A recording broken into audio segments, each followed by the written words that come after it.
के बारे में पढ़ने वाले हैं, जिसका नाम है तुमुल कोलाहल कलह में, जिसके कवि हैं जयशंकर प्रसाद। दोस्त, हम इससे पहले काव्यखंड के 5 चैप्टर को पढ़ा चुका हूं। अगर आप मेरे वीडियो को नहीं देखे हैं तो एक बार जाके जरूर देखिएगा। आपको एकदम आसान भाषा में कवि परिचय और उनकी कविताओं का अर्थ पढ़ाया गया है। आप एक बार जाकर देखिएगा, एकदम आपको आसान भाषा में पढ़ाया गया है। चलिए ठीक है दोस्त, बिना देरी किए हुए शुरू करते हैं। पार्ट 6 का नाम है तुमुल कोलाहल कलह में। तुमुल कोलाहल कलह में देखिए, थोड़ा सा हम लोग जो पाठ का नाम है उसका अर्थ एक बार जानते हैं कि इसका अर्थ क्या है, उसके बाद हम लेखक परिचय की ओर जाएंगे। कलह में, आपको मालूम है कलह में दुख होता है। कलह में, कोलाहल में तो होता है हल्ला, क्या होता है? हल्ला। जब आप कलह में होते हैं ना तो बहुत सारी माइंड में बातें आती हैं, बहुत सारे कोलाहल होते हैं। तुमुल, तुमुल होता है घबराहट। जब आप दुख में होइएगा, कलह में होइएगा तो आपके अंदर एक अलग सी घबराहट होगी, एक अलग सा आवाजें आएंगी, कोलाहल होगा। तो ये जो है पाठ जयशंकर प्रसाद लिखे हैं, कविता तुमुल कोलाहल कलह में, ये उनकी एक कविता संग्रह कमायनी से लिया गया है।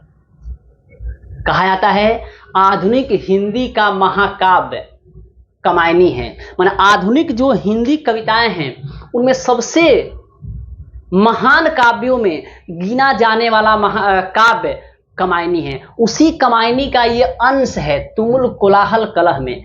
अब कमायनी ध्यान से देखिएगा, कमायनी क्या है?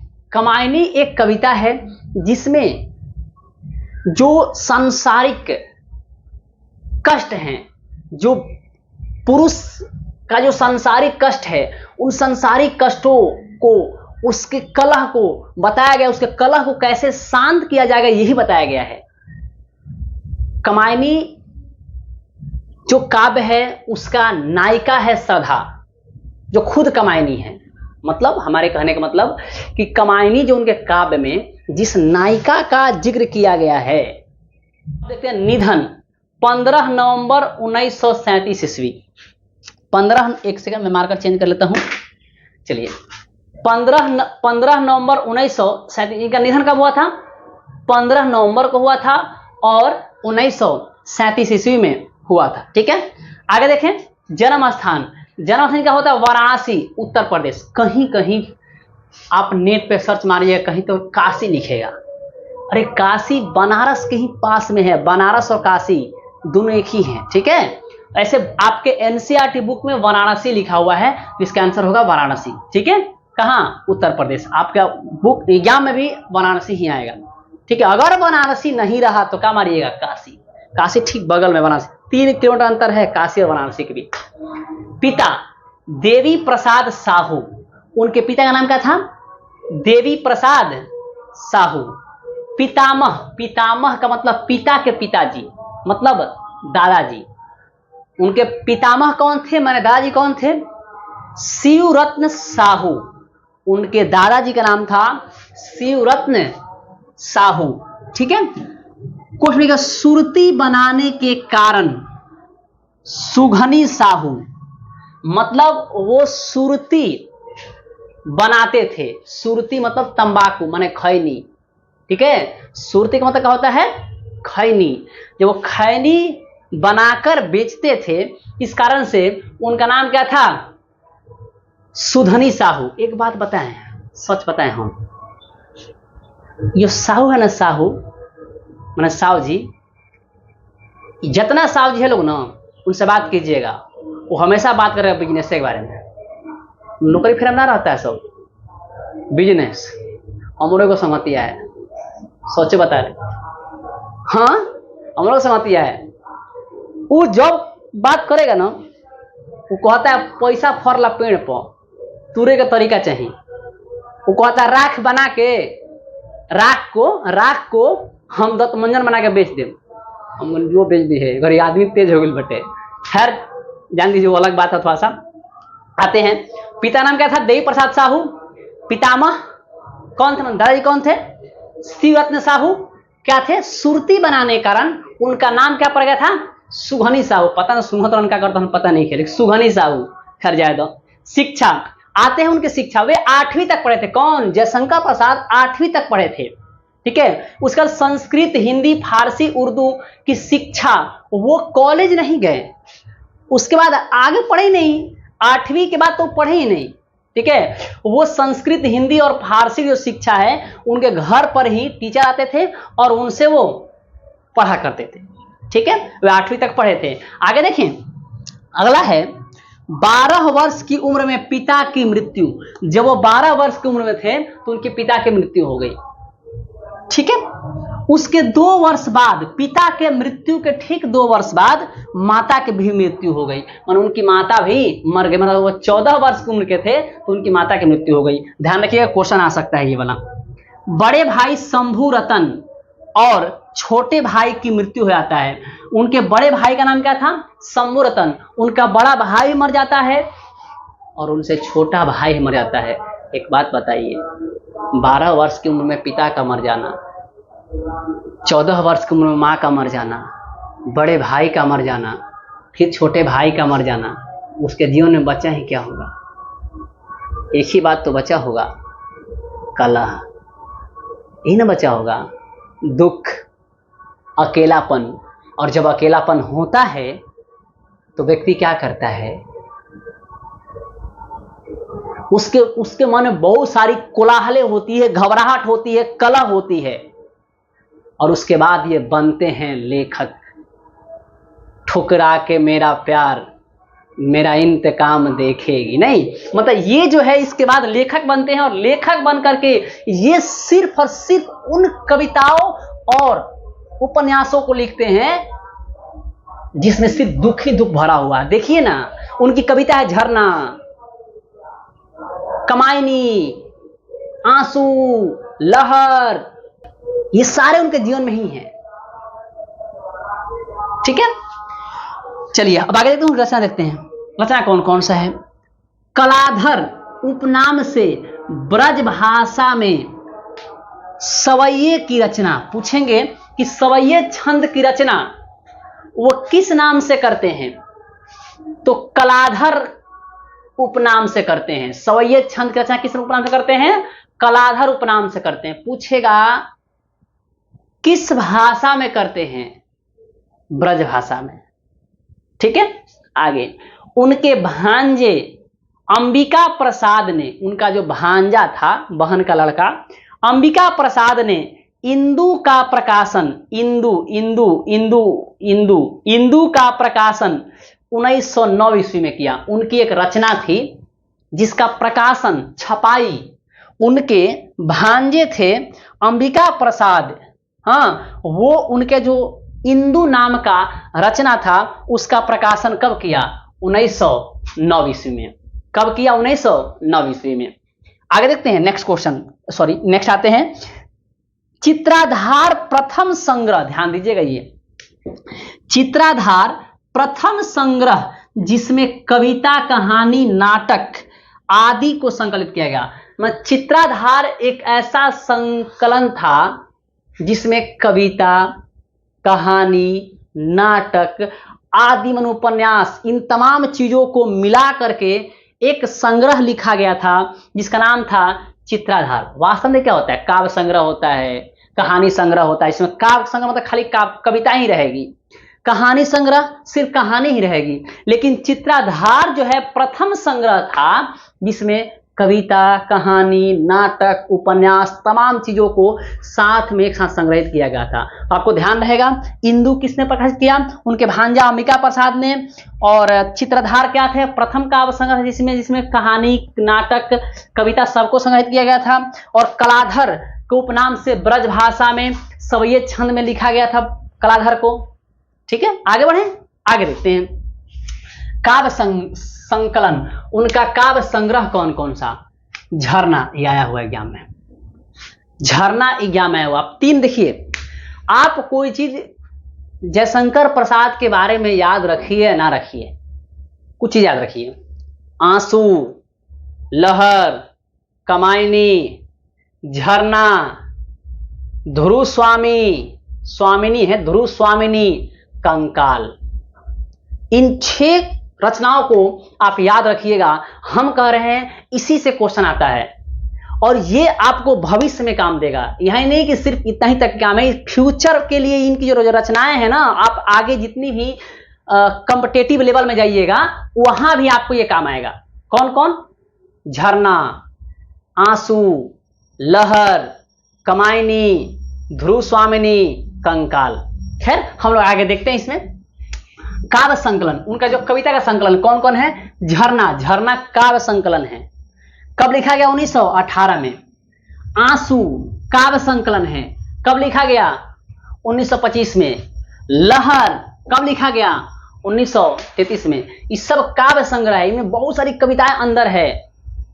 एक और है कमायनी, ये भी काव्य संग्रह है, ये महाकाव्य है। ये कब लिखा गया? 1936 में लिखा गया था। ये ऐसे कुछ लिखा गया होगा। सॉरी, प्रबंध काव्य है। सॉरी दोस्त, यहां प्रबंध काव्य है, ये प्रबंध काव्य है। आगे देखते हैं। आतुकांत रचनाएं, आतुकांत रचनाएं कौन कौन है? महाराणा का महत्व, करुणालय, प्रेम पथिक। 3 है आतुकांत रचनाएं। कौन कौन है? महाराणा का महत्व, करुणालय, प्रेम पथिक। प्रबंध काव्य ये एक महाकाव्य है। क्या है? कमायनी। कब लिखा गया? 1936। देखिए अभी तक तो जयशंकर प्रसाद जी जितने कविताएं लिखे हैं उनके बगल में जो ईस्वी यहां लिखा हुआ है ना, अभी तक किसी ज्ञान में ईस्वी नहीं आया है।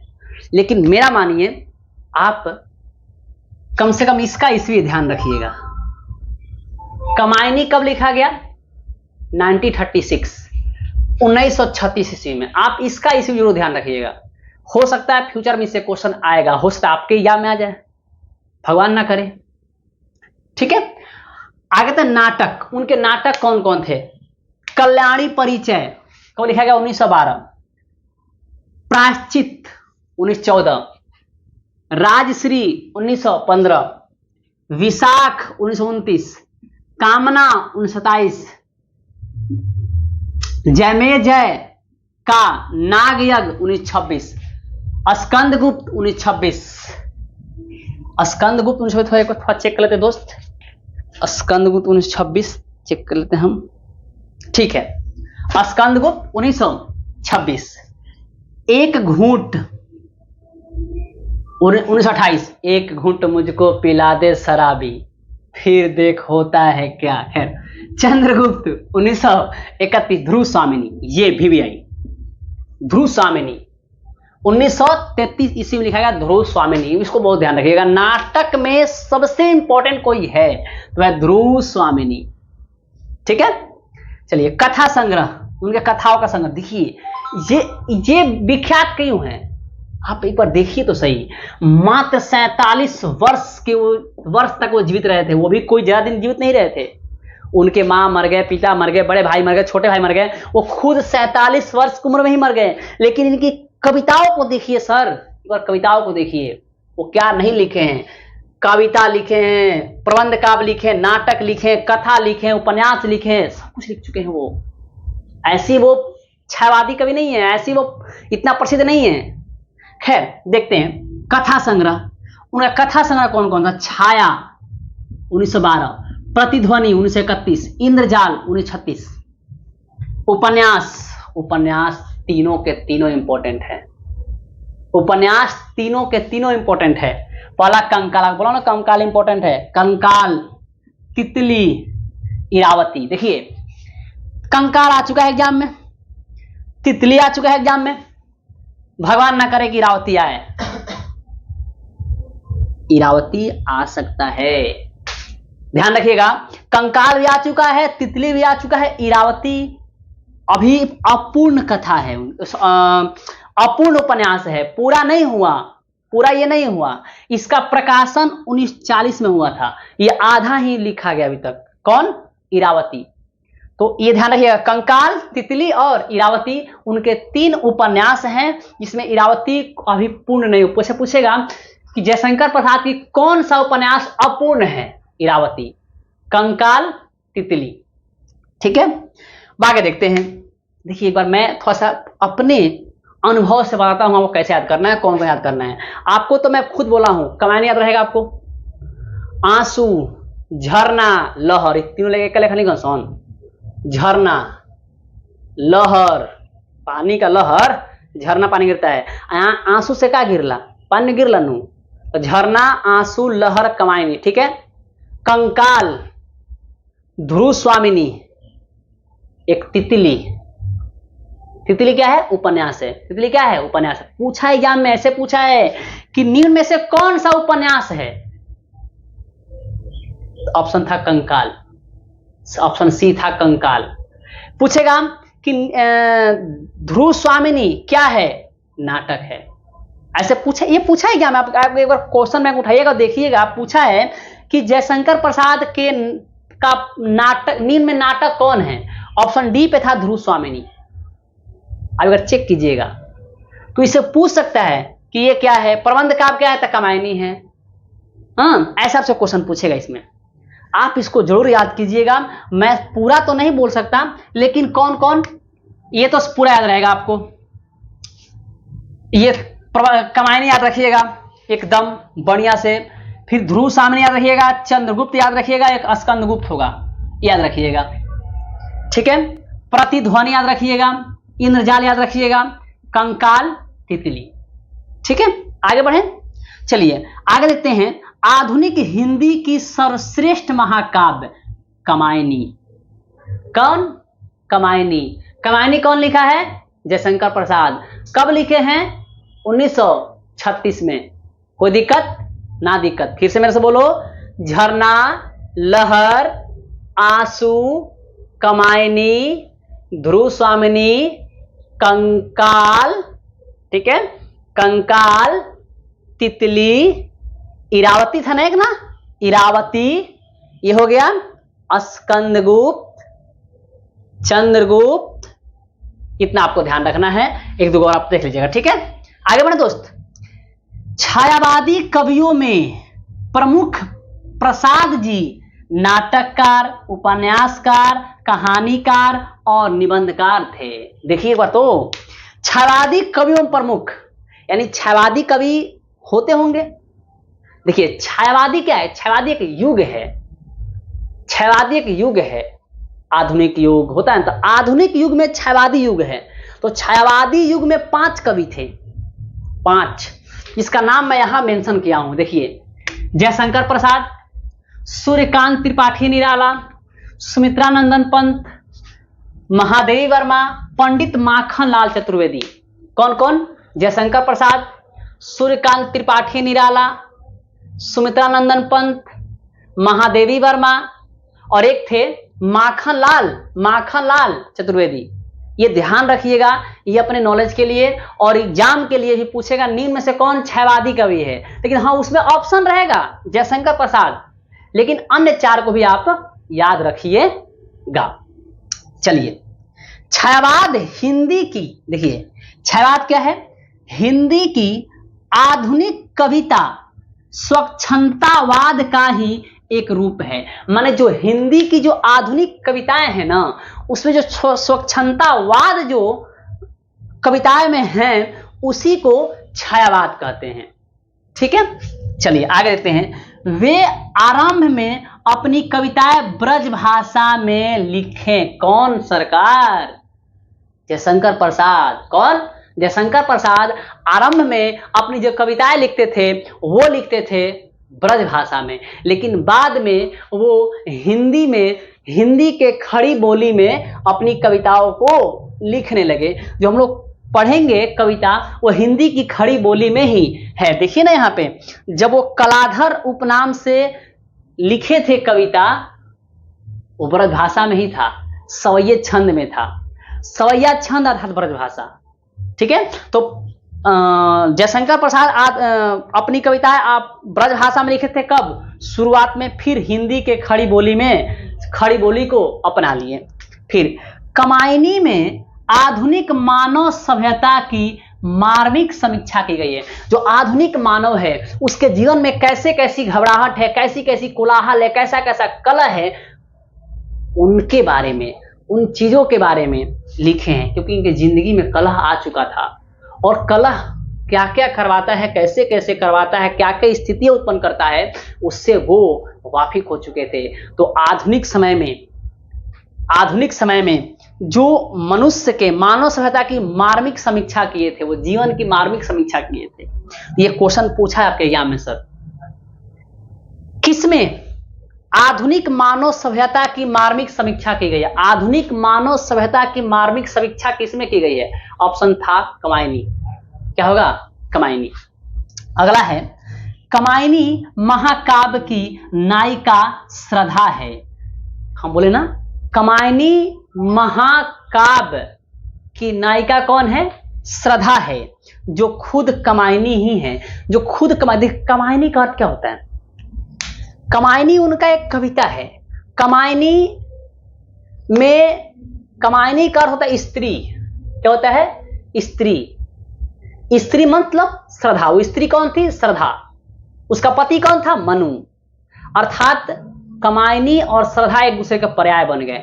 कमायनी कहो या श्रद्धा कहो, बतिया इज सेम। ठीक है।